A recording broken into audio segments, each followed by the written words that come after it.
Welcome to Disconnecting from the Matrix, where the release is from within.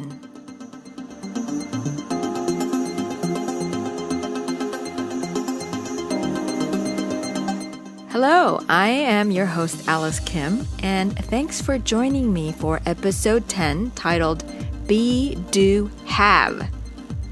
That's the law of creation. You first be what you are that you desire, and then the doing and the having of it simply follows. But of course, the mantra of the Matrix is just the opposite in its propaganda of have, do, and be. And this have, do, be is what keeps us limited and stuck and afraid to live out our dreams. So let's get started.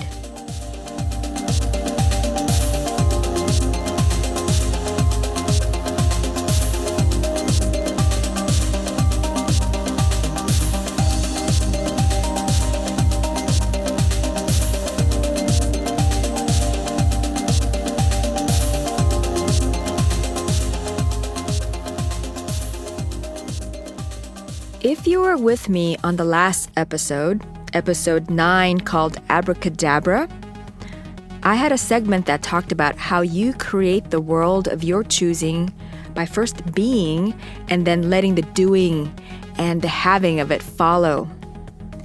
I also talked about how this be, do, have formula of creation, if you want to call it that, is diametric to the matrix version of the have, do, be rule of getting what you want. More on this in just a bit, but first I want to start with something that my friend posted recently on Facebook about her son Dylan. That was such a beautiful example of what I was attempting to say in the last session, and also inspired me to continue on the subject with this episode. So here goes. My 9-year-old taught me something I will cherish forever. There was an audition at school today to select 3 students to attend an expenses-paid musical event in New York this summer, which will include meeting musicians at Juilliard. As soon as I mentioned this opportunity a week ago to Dylan, his eyes grew wide and he said with absolute passion and conviction that he was going to try to get into that event. I love my boy's newfound love for guitar, but he's only just begun his lessons. So I gently began trying to talk him out of it to protect him from getting hurt. I worried what a rejection may do to a child's enthusiasm. I told him that the audition is open to the whole school, including many teenagers who may have had years of lessons. He told me fiercely to have faith in him, that he feels it in his bones that this is for him, and has practiced every afternoon and every evening, learning from YouTube and coming up with a little blues ditty that silenced my doubt that he would be able to handle an audition. He wrote to the committee that he knew he was born to play guitar, and that even though he has only had 25 lessons, that if they chose him, he will give everything he's got. Yesterday, he announced that he has a slight chance, and I know that he believes in his heart that's all he needs to succeed. A slight chance is as good as any. I don't know yet how he did today or how he ranked amongst his peers, but in my book, he's already succeeded as a musician. Thomas Edison said that genius is 1% inspiration and 99% perspiration. That's Dylan. He wasn't born a prodigy, but by God, he'll play his fingers to the bone to get there. How often have I talked myself out of something for fear that I'm not good enough? Little man went boldly into that opportunity and reminded me that exciting things happen when we step out of our comfort zone. I need to remember that it's my job to encourage my boys to do exactly that.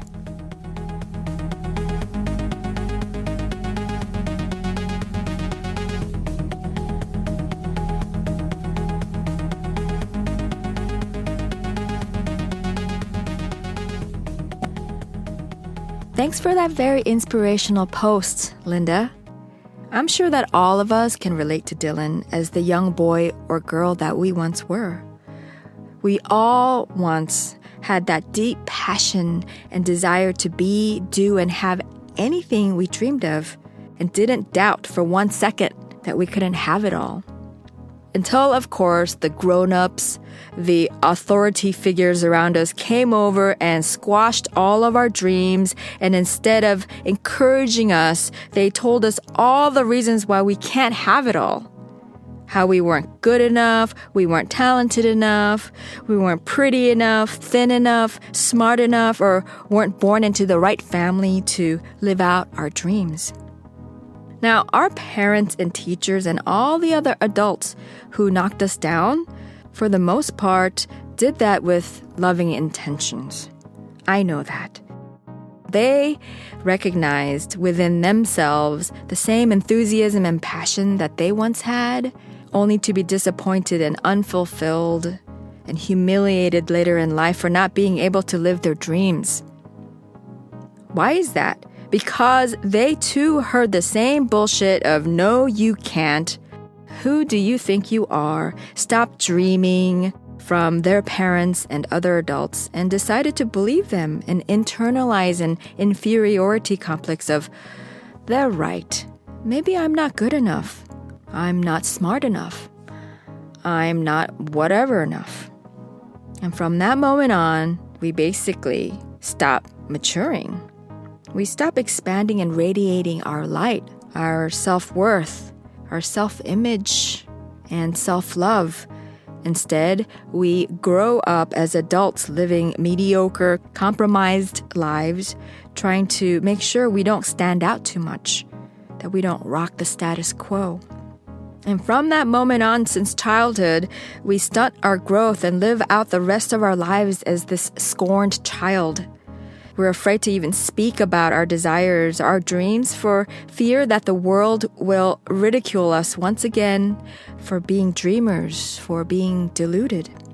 So instead, most people, they keep their heads down. They keep quiet and suppress and repress and ignore the fire inside. And before you know it, it's time to croak and set aside the body. And we're just defeated and exhausted with the inner fire, never expressed, but fully extinguished, yet again for another lifetime. Now, I'm not saying that there aren't some really fucked up parents out there, but for most parents, and especially for parents like my friend Linda, and from what we know from our own experiences, the parents, the adults around us when we were young, they only said what they said and did what they did, not to prevent us from living our dreams, not because they didn't want the same thing that we wanted for us, but to protect us based on how they've come to know life, a life of limitations, a life of disappointments, and the humiliation sometimes that came from the world's rejection of having supposedly the audacity to be, do, and have their dreams. So once again, in that weird, twisted way of the Matrix, love is projected to our dear ones by clipping their wings before they even know how to fly. Not because they want to, but because that's the only way most people think is sincerely in their hearts the best thing to do based on how they have come to see the world. Strangely, they believe that arguing for your limitations is a way to express their love and care for you. So our parents really, though, aren't to be blamed. I think it was Socrates who said this, and I'm definitely paraphrasing. He said, "Everyone always does what they believe to be the best good." And that's how I like to view the ways in which my own parents have often tried to dampen my flame with what they called parental advice that comes from a loving place.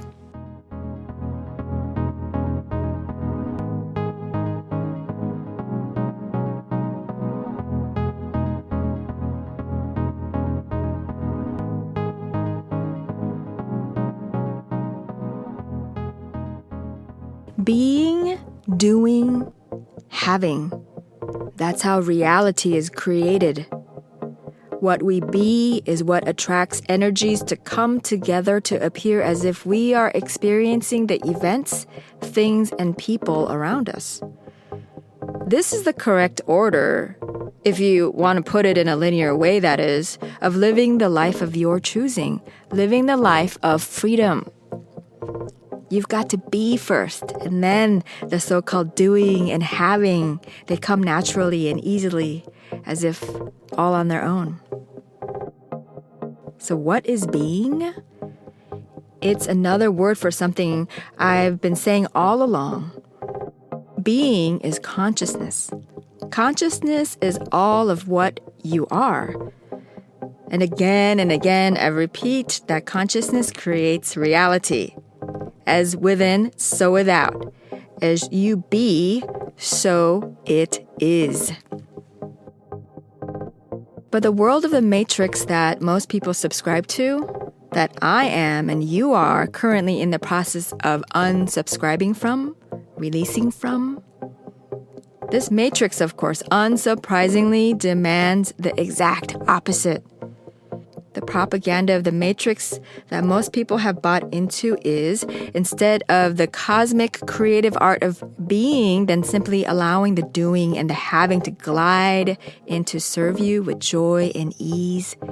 Instead, it programs you to have first in order to do, and then eventually to be. Take Dylan's story, for instance. He's just begun guitar lessons. Only 25 lessons in. And he wants to compete with an entire school full of more experienced or even older music students. The law of the matrix says that you must have first, to do and then to be. So in this scenario, Dylan shouldn't even bother. And Linda was totally right about assuming that at first. Because in order to even have a sliver of a fighting chance, Dylan needed to first have a lot more musical experience under his belt to be able to compete, which is the doing, in order to be, which would be for him to be the winner and therefore get to partake and experience the trip to New York. So in order for Dylan to be, he had to already have the means, which is the musical chops, in order to even do, which is to audition and perform adequately enough to qualify for a competing chance. But like all young children, Dylan, he doesn't know this. All he knows is that he be that which he desires. And if you be that which you desire to be, if you be the I am that I am, there's nothing that's going to stop you from doing and having that. No external opinion or circumstance is going to deter anyone with that kind of internal drive. Why? Because as long as you have that internal fire, that passion within, radiating and vibrating in the frequency of your soul song, your consciousness, it's already accomplished. Just keep being. The joy of your passion is going to be enough fuel to take you to the fullest extent of that potential, because it's never about the destination. And also, there is no destination. The destination is the journey, it's been said. And that's because it's the being of your joy and your truth and your ecstasy at each moment that really counts.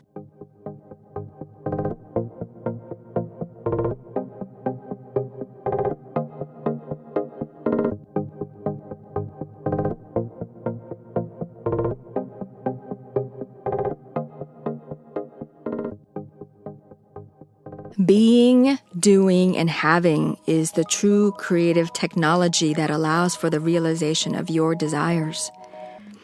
But the reverse world of the matrix, the world of having first to be able to do and then to be, that makes life a lot more difficult at best, and at worst prevents you from ever tasting the sweetness of 99% or more of ever being and fulfilling your grandest potential.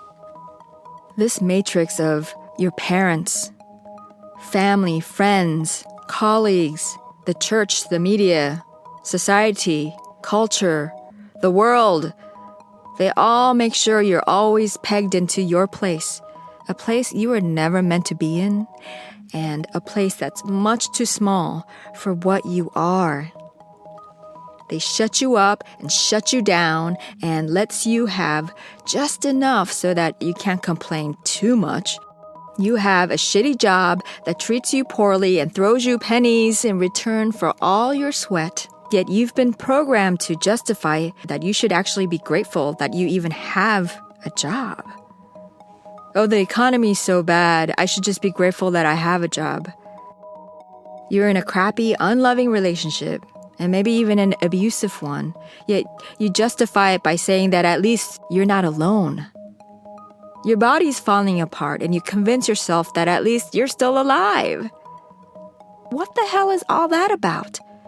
And that's kind of what it's like for a lot of people. But should you ever have the balls to go for what you really want out of life? Oh, now you're really out of line here. Who do you think you are? Show me, do you have the right credentials? Do you have the right connections, the right diploma, the right family, the right talent, the right intelligence, the right weight, the right face, the right race? If not, well, sorry, my friend. Better luck in your next lifetime. And the door is slammed shut and bolted down even before you get a chance to knock. And even if you have the proper credentials, the right background to do what you wish, there's still no guarantee that you'll be it. Unlike the be, do, have model, where as long as you be, the doing and having just follows effortlessly, the matrix isn't going to let you get off that easy. You see, this world of illusions, this world of lack and fear, it's all about efforting, struggling, and clenching your teeth and muscling your way to get your share. No pain, no gain, they say, which is total hypnotic bullshit. But in the Matrix, as you know, there is no such thing as a free lunch. And even after you spend countless years to be able to have what it takes to do a thing, it's not over yet. Now you've really got to do it. You've got to toil away for many, many years, start from the bottom and claw and fight your way to the top. And that's even if you make it there. It's been said, made very famous by Malcolm Gladwell, that it takes a minimum of 10,000 hours of practice, or what you can call doing, in order to be an expert or a virtuoso in any given area. And no wonder people can't be more of anything of their choosing, because just to pick one thing, just to be this one something, takes so damn long and is often so unreachable. You're at a certain point where you spend 20 years doing a certain type of work, and one day you wake up to find that you've lost the passion and would like to try something new. But how many people are brave enough to give up their job, their title, the paychecks, the prestige, whatever they've struggled so hard to get, and to then start over again? And who can blame them if the system in which they operate is about having first before they can do and just maybe eventually get to be? But I'm telling you that there is another way, and that's the sovereign's way, the way to begin to live life from the end, so to speak, and then experience what it's like to have it. And during the whole ride back, as you see how you got there, you're already it the whole time. And if you're already fully enjoying the being of it, does it even matter if you've ever arrived?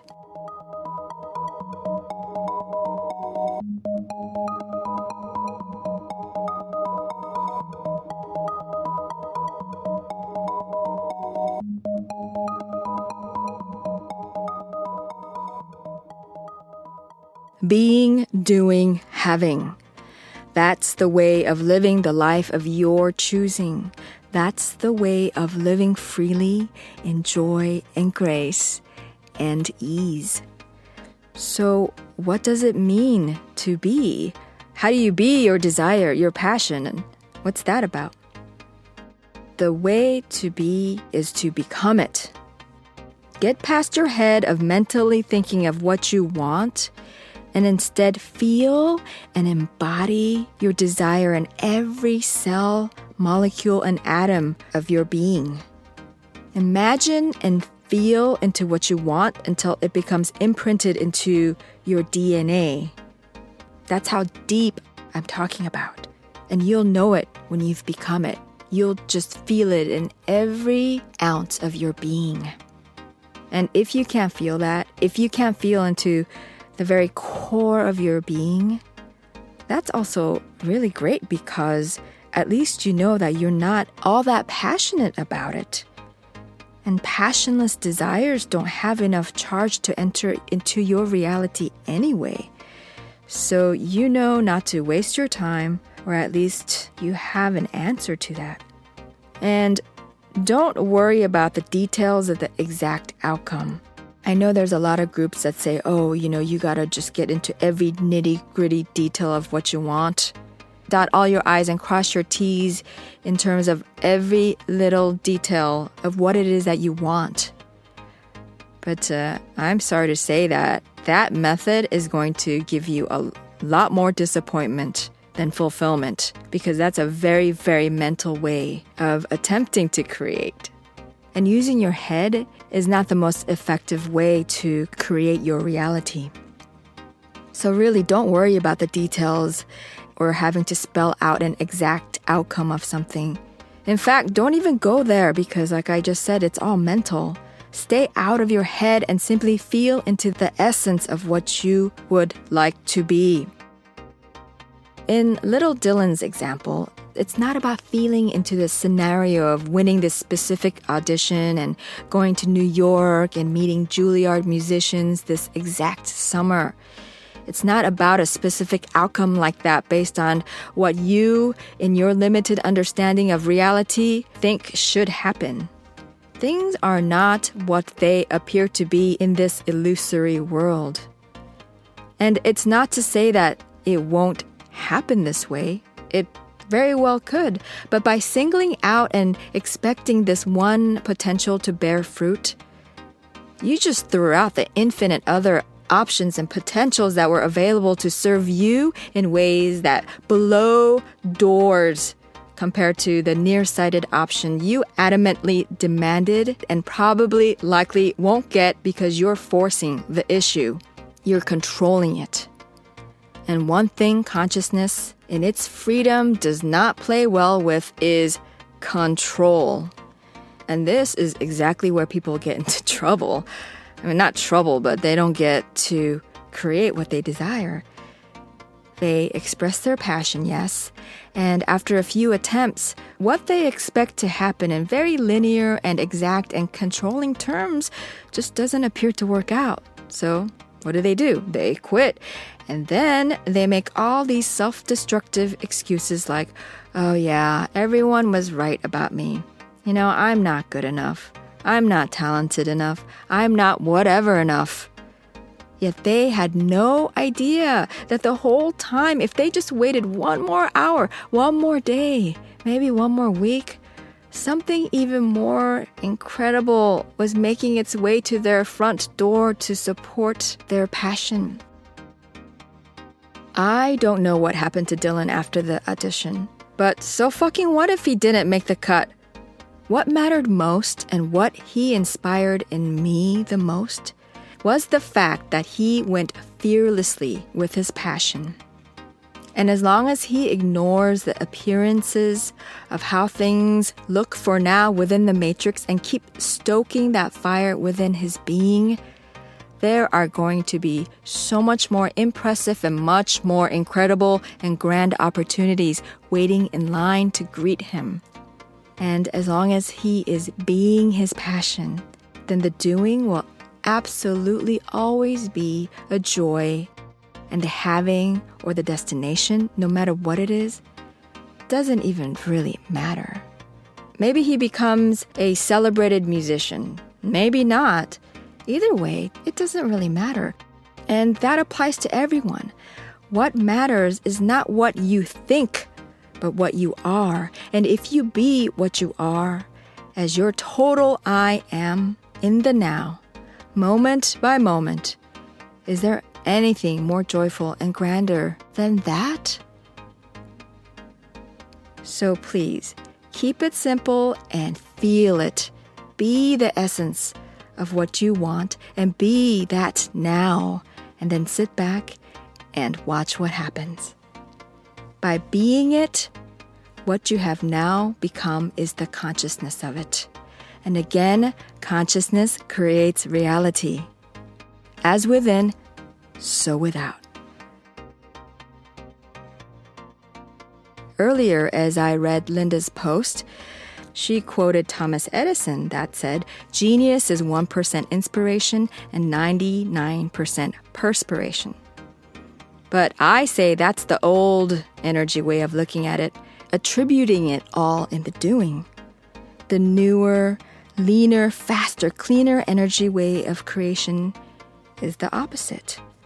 99% being and 1% doing.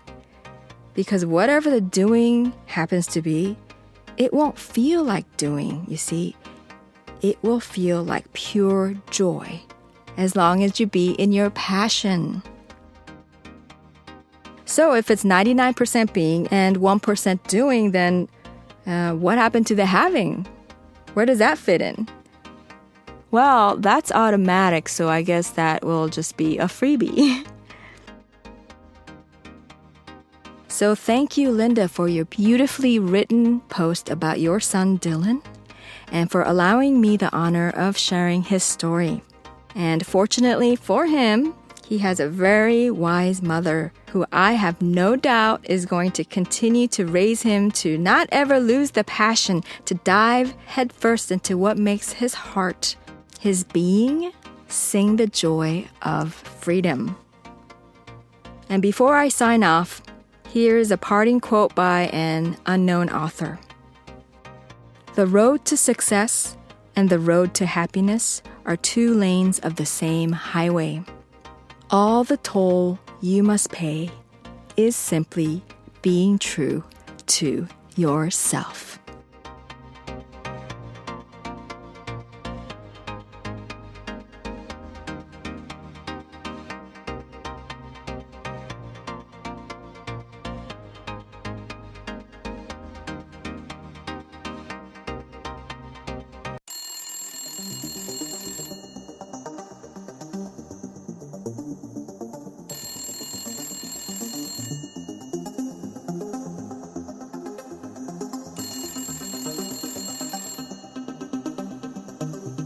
That was episode 10 of Disconnecting from the Matrix. Thanks for listening, and see you next time.